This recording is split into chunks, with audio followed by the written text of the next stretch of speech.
All right, good morning, guys. It's obviously the day after the election. Donald Trump has now won as the 47th president. The Senate has flipped to Republican, and it's possibly likely that the Republicans will retain control of the House of Representatives.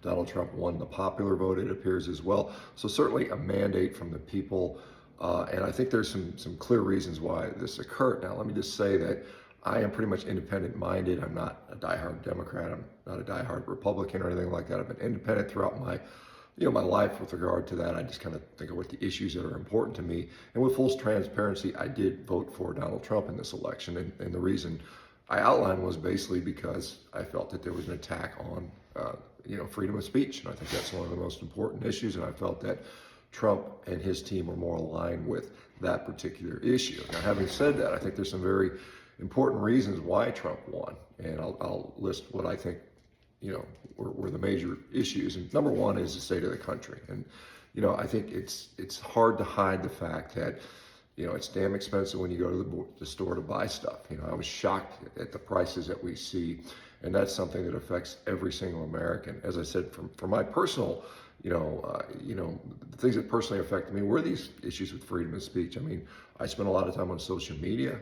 What I do depends upon that. What my company, it's very beneficial to the company that I have, Rivero, and the fact that I was banned from Twitter and suspended on YouTube multiple times and spend I don't know how much time shadow banned on various social media companies is a real problem. And that's what really motivated me to choose who I chose. Now, again, the state of the economy, the general feel of the country was obvious. I mean, that's something that was very palpable for, I think, everybody out there.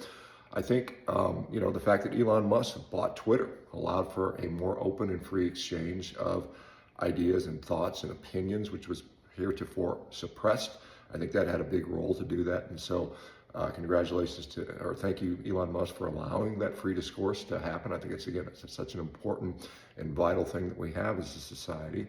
I think that, the fact that Donald Trump was, they had assassination attempts against the guy, and the guy got up and said, I'm still going, despite all the odds, despite all the negativity, not to mention all the lawsuits and all the threatened jailing and so on and so forth, and the fact that the guy really is not gaining anything. I mean, a lot of people go into politics and they enrich themselves. He's actually done the opposite. So you can tell that, the motivations may be different from a lot of people, reason why a lot of people go into politics. I think that's another important thing. Now, the other thing is he just worked his ass off. I mean, you got to give the guy props. I mean, he works extremely hard, campaigning and other aspects of his life. I think people around him will say that he's a super hard-working dude, and I appreciate hard work for sure. I mean, I try to emulate that, or myself in many ways, as far as putting in the work, because I think it's important. And I think the final reason, in my view, and there's others obviously, but the final major reason, in my view, is, let's just face it, Kamala Harris was just not a very good candidate. I mean, it's nothing to do with her demographics, the fact she's a woman or anything else. I mean, she just objectively was not a very good candidate. And I think if the Democrats had put up, a better candidate, they might have won this thing. And I think the fact that, she had difficulty answering any kind of questions, she couldn't really articulate a thoughtful policy position, in my view.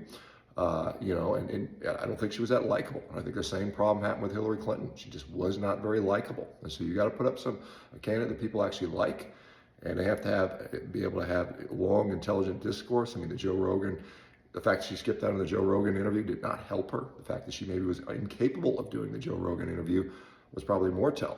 So anyway, you've got a candidate that's just, you can only fool the people for so long, and it's pretty easy to see through, even in the 100 and so days that she was on the sort of the main stage. It was pretty clear that she just didn't have whatever it takes to be the president of the United States.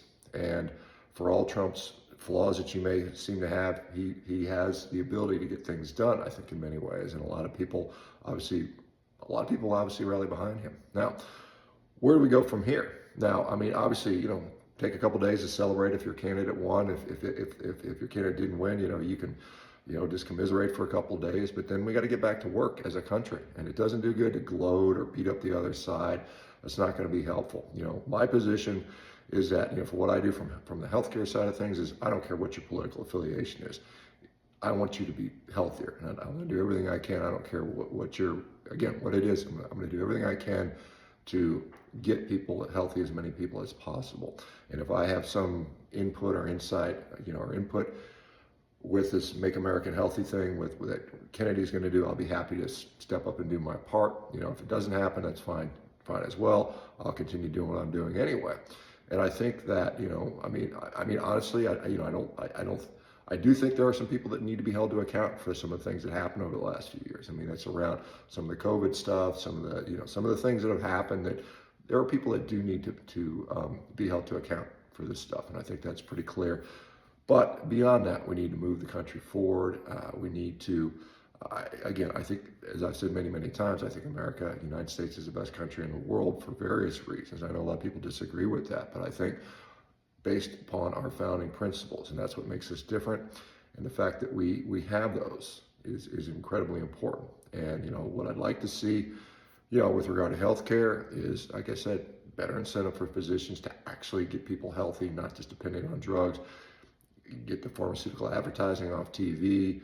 There's a whole bunch of ideas and thoughts that I have around this on how to actually get people healthy. So anyway, let me know what you guys think. Why do you think he won? And what do you think is going to happen in the next over the next few years? Anyway, we'll talk to you guys later. Take care.